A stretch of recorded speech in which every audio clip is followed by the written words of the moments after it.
Hello po sa inyong lahat. Isang magandang umaga po sa inyong lahat. Good morning po. Ngayon po ay 8 ng Abril, 2026 anyo at ang oras po ngayon dito sa Los Angeles, California ay alas 6:25 ng umaga. Araw po ngayon ng Miyerkules. At nais ko po mag-vlog, mga kababayan, mga minamahal, patungkol po dito sa sinasabi ni Justice Leonin na si Ombudsman Rimulya ay dapat maging patas. Yun po ang sinasabi niya O patas o maging fair o hindi bias. Yun po ang sinasabi niya O dapat wala daw kikilingan. Yan po Ang title ko po ngayon ay katulad ng sinabi ko kahapon na i-discuss ko ito na mali si Leonin dyan. Mali. Title ko po ay sabi ni Justice Leonin kay Ombudsman Rimulya maging patas daw. Yan minumungkay niya kay Ombudsman Boying Rimulya na maging fair o patas o walang kikilingan. Ay kung titignan mo yung pagkasalita o yung sinabi ay parang okay lang pero hindi po Hindi po okay yan Kasi ombudsman po ang sinabihan niya Hindi ba? Prosecutor po yan Kailanman ay ang prosecutor ay kuwan nga yan siya ang magdidiin po Siya ang magdidiin doon sa mga nasasakdal. Yan po ang trabaho niya. Ididiin niya yan. Hindi pwede na patas siya dyan. Pero ang dapat sinabi ay i-verify mo ng maigi o i-double check, ganon. Pero yung sasabihin na patas, hindi prosecutor nga yan Siya ang nag-aakusa o parang siya na rin ang biktima. Kasi kinausap niya lahat yung mga biktima ay iisa ang sinasabi, hindi ba? Ay anong sasabihin niya? Na hindi ko alam yan o hindi pwede ganon Kung ano yung sinabi ng biktima, sigurado na siya kasi marami na ang in-interview niya Ganun po yan. Kaya hindi siya pwede magiging patas dyan. Hindi. Lilinya siya o isusulong niya yung sinusulong ng mga biktima. Yan po Kaya nga mali Mali. Ngayon, kung hindi ka nagbabasa ng Biblia, maaring tama si Leonin. Pero hindi po Iba-iba po ang tao Iba-iba ang katungkulan. Iba-iba ang ginagalawan. Kaya hindi pwedeng sabihin ang prosecutor ay maging patas. Hindi pwede yan. At yan ang tatalakayin ko ngayon dito. Pero ngayon may maganda po na balita ngayon. Yung si Sara Duterte ay pumunta na sa Supreme Court at humiling na ng TRO. Ayan po ang mainit na balita ngayon.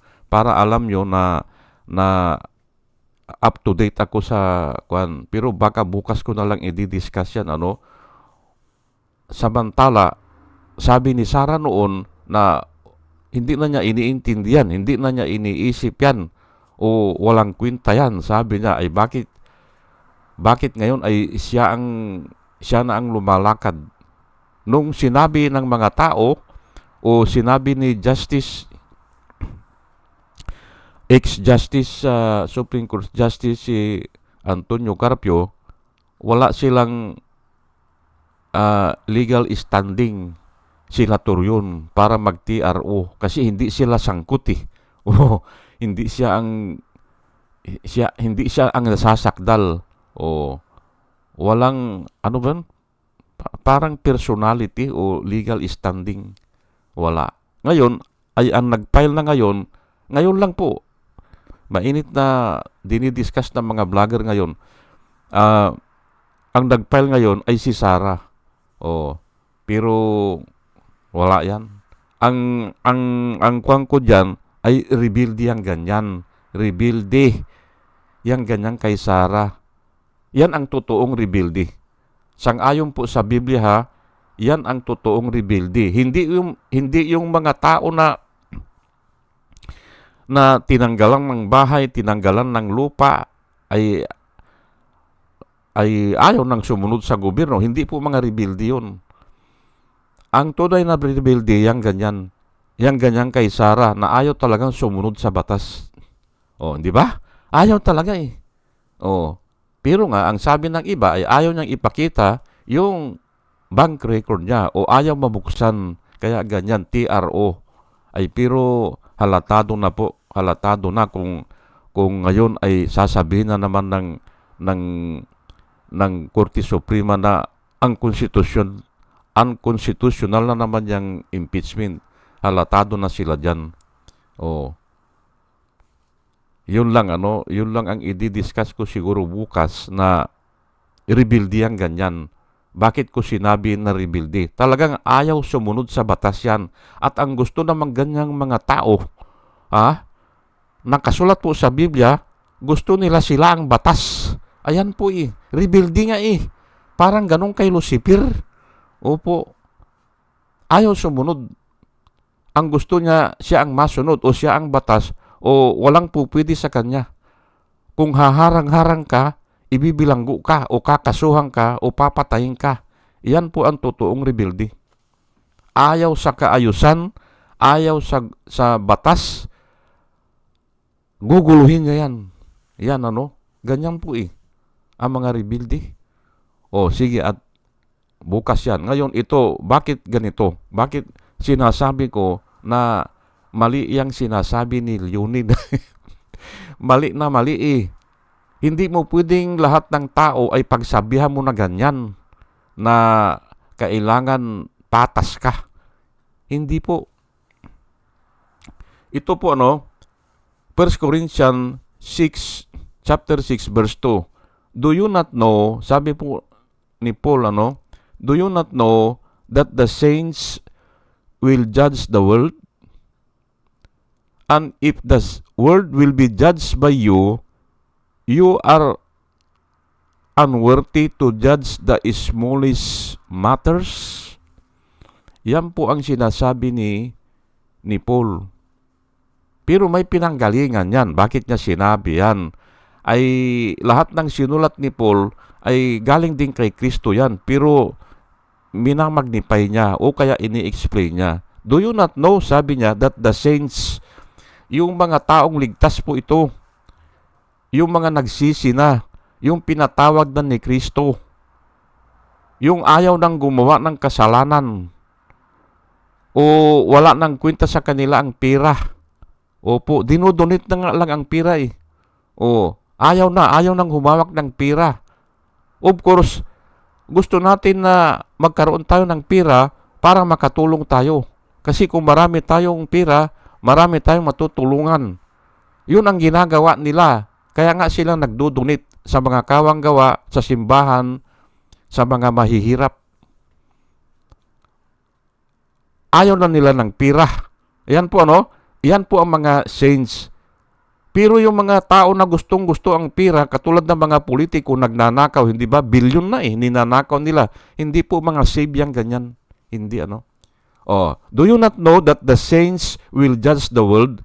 And if you are to judge the world, sabi po and if the world will be judged by you, are you not worthy, sabi niya, to judge the smallest matters of this world? Sabi niya yung away sa lupa, hindi ba?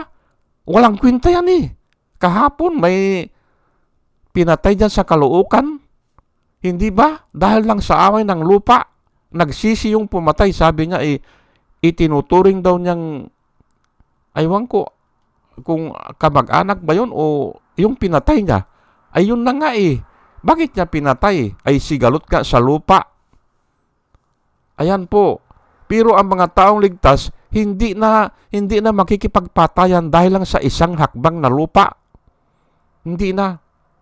Kaya nga ang sabi dito ni Paul, are you not worthy? To judge the smallest matters of this world. Ano ba yung mga smallest matter? Ayan nga, mga kasikatan, mga kayamanan, mga lupa. Ayan po Hindi ba? Hindi na nakikialam ang mga saints dyan o yung mga taong ligtas. Mga santo na ang tawag dyan, santo. Kung gusto nyong tawagin na santo, kung ano, para maintindihan nyo. Hindi na sila interesado dyan. Kaya ang sabi ni Paul, pwede kayong mag-judge dyan. Pwede. Kasi nga ito ay, ang istorya po dito, yung kapwa mananampalataya ay pumupunta pa sa judge dahil lang sa kapirasong lupa. Ay ang sabi ni Paul ay, do you not know that the saints will judge the world? And if the world will be judged by you, are you not worthy to judge smallest matters? Ayan po. Tanungin natin ngayon si Leonin. Pwede palang mag-judge yung yung ordinaryong tao na ayaw na ng kayamanan? Pwede pala Ay oo nga naman kasi nga ngayon ang mga tao ngayon iniisip na itong mga justice ng Supreme Court na babayaran o tumatanggap ng suhol. Ayan po ang alam ng mga tao ngayon at generally accepted na po yan. Kahit sinong tanungin mo. Ayan po. Tapos sasabihin mo, kailangan patas ka. Hindi nga kayo patas Dahil nga hindi matanggal sa isipan ng mga tao na bakit nagdidesisyon kayo ng ganun, hindi ba? Sinabi nyo na dapat ay si Sarah ay marinig ang sakdal. Sinabi nyo na dapat bigyan si Sarah ng pagkakataong mga tuwiran. Ay bakit kayong ayaw humarap ni Sarah? Hindi ba? Tapos sasabihin mo na kailangan patas si Ombudsman Remulla, kalukuhan po yan. Okay, Matthew 19:28. Dito po nang galing yan. Katulad ng sinasabi ko, yung mga sinulat ni Paul na mahaba po yan napakahaba Pero galing yan kay Kristo. Aywan ko lang kung inaralan siya pero kililim niya na galing na siya ng langit Sa ikatlong langit atay. Ngayon, ito po Jesus said to them, truly I tell you, in the renewal of all things, sabi niya, when the Son of Man sits on His glorious throne. Si Jesus Christ po nagsasalita nito, at siya ang tinutukoy niya dito, you who have followed me will also sit on 12 thrones, judging the 12 tribes of Israel. Ang sinasabihan niya dito, yung mga disipulo niya, 12 ata yan. Ay judging. Kayo kanya na sumunod sa akin, ay, ayan nga, magiging judge judging the 12 tribes of Israel. At sigurado ako, ito yung mga ligtas, yung mga disipulo niya. Dito sinabi lang niya dito, yung mga disipulo niya, o yung mga sumunod sa akin, sabi niya. Pero, ay paano yung mga santo? Hindi ba? Ganon din Mag-judge din yan kasi yun ang sinulat ni Paul. Do you not know that the saints will judge the world? At hindi nga mga world, hindi nga dito lang sa lupa pati sa angel. Yung mga taong ligtas ay will judge also the angels. Nakasulat po yan. Pati yung anghel ay siguro yung mga anghel na naligaw. o yung naligaw ng landas. Ayan po ano. O, ayan. Si Jesus Christ na mismo ang nagsabi nito ano. Truly I tell you, in the renewal of all things. O, babaguhin lahat po eh. O, gugunawin yan eh. Ito ngang mundo magiging oven eh. Mapupugnaw. Ayan po ano. Kaya, ay, kahit nabuhay ka pa at dumating na yung wakas ng panahon, ay kahit na mayabang ka, may mga building ka, may mga barko ka, may eroplano ka, ay magugulaw nga eh. Hindi ba? O, wala din, hindi ba? O kaya, kung namatay ka, ay hindi mo naman madadala yung kayamanan mo sa hukay. Hindi ba? Yung iba, ibinabaon din sa hukay, pero hinuhukay naman ng mga scavenger, hindi ba? Hinuhukay nila kasi may alahas. Ganun po eh. Nung bata ako dito sa amin mayroong hinukay na na dahil alam nila na mayroon daw alahas. Hinukay eh. Aywan ko kung nakakita sila. Pero nakita namin na hinukay. Hindi pala yung pansyon, yung siminto sinira, binutas. Nung maliit ako, ay alam ko yan kasi nga nakita namin ng personal, di ba? Lahing insik. Sabi nila marami daw kayamanan. Sige. Ngayon ay Matthew 25 verse 31 hanggang 32. When the Son of Man comes into his glory and all the angels with him, he will sit on his glorious throne, and the nations will be gathered before him, and he will separate the people one from another, as a shepherd separates the sheep and the goats. Ayan po. Isisiparate yung tupa sa kambing ba ito? Goats? Ayan, ano? Ganun po eh. Nakasiparate na yan. Yung taong ligtas sa hindi ligtas. Ayan po ano. Ay iyon nga yung sinasabi ko na i-judge o magiging prosecutor yung mga taong ligtas. Pero dito natin mahagip yan sa Matthew 12:41 verse 42. The men of Nineveh will stand at the judgment with this generation and condemn it. Ang linaw po, hindi ba? Yung mga tao nung panahon nung kasi itong Nineveh kasi nagsisi ito eh. Nagsisi. Maalala nyo doon sa kwento ni Jonas, ang sabi ni Jonas sa Nineveh ay magsisi na kayo. Pag hindi kayo magsisi, itong araw na ito, gugunawin kayo. Nagsisi. Pati yung hari, nagsisi. Pero, ayun nga, hindi itinuloy ng Diyos. Alam niyo yung kwento ni Jonah na sumakay siya ng ibang barko at palayo doon sa Nineveh. Ayaw niyang pumunta sa Nineveh kasi alam niya ang Nineveh, mga contrary people. Yan po ano, at natatakot siya na baka patayin siya. Ay pero itinapon siya sa dagat nung kapitan ng barko kasi palabunutan sila eh. Kung sino ang malas, siya ang itatapon. Kasi yung bagyo ayaw humupa eh. Ngayon ay nabunot siya. Ay sino ka? Sabi nung, ay itapon nyo na ako kanya sa dagat. Ako ang malas, sabi niya. Bakit? Ay kasi yung Diyos ko kanya, hindi ko sinunod eh. Itapon nyo na ako. Itinapon siya sa dagat. At natakot din yung kapitan ng barko. Who is this man? Sabing ganun eh. Kasi nga, nung itinapon siya, nawala na yung bagyo. Ayun, kinain siya ng pating at isinuka siya doon sa Nineveh. At doon siya nangaral. Pero nagsisi yung mga tao doon. At ito ngang sinasabi ni Jesus Christ, the men of Nineveh will stand at the judgment with this generation and condemn it. Iko-condemn nila eh. Hindi ba?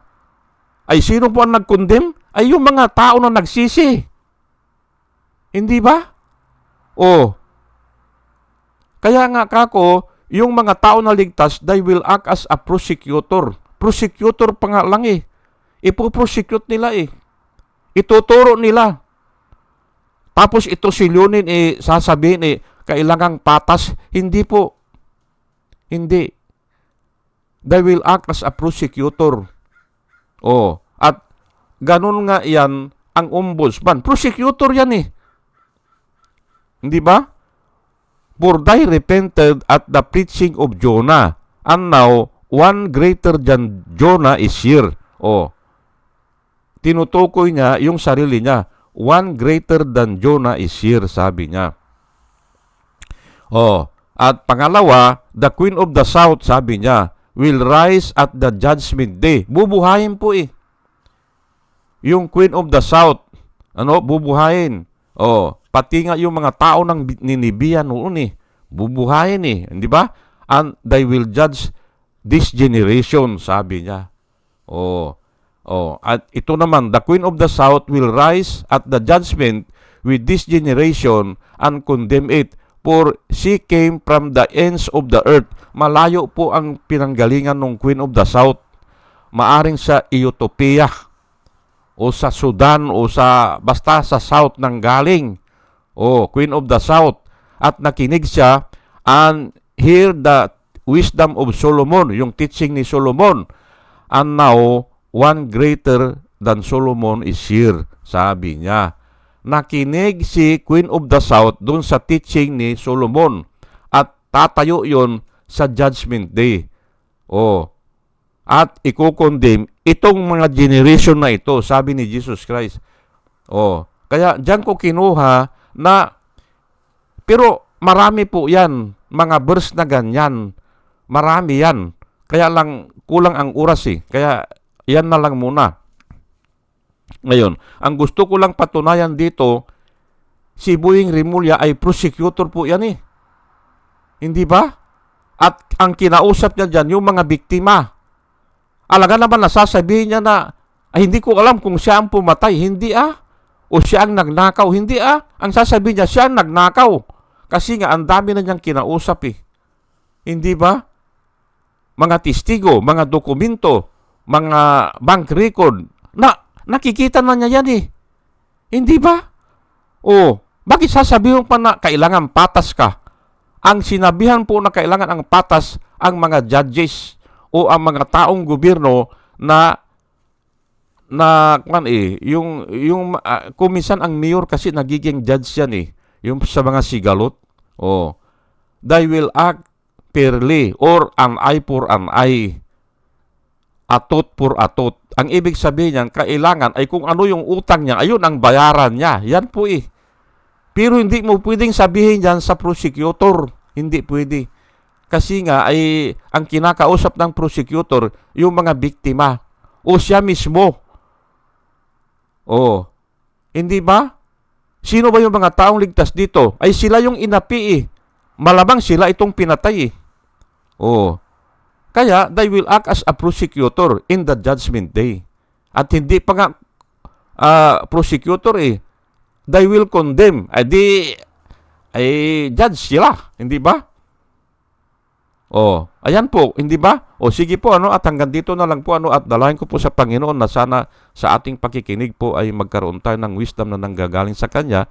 At muli mga kababayan, mga minamahal, isang magandang umaga po sa inyong lahat. At salamat po sa inyong pakikinig. Salamat po ng marami. Salamat po.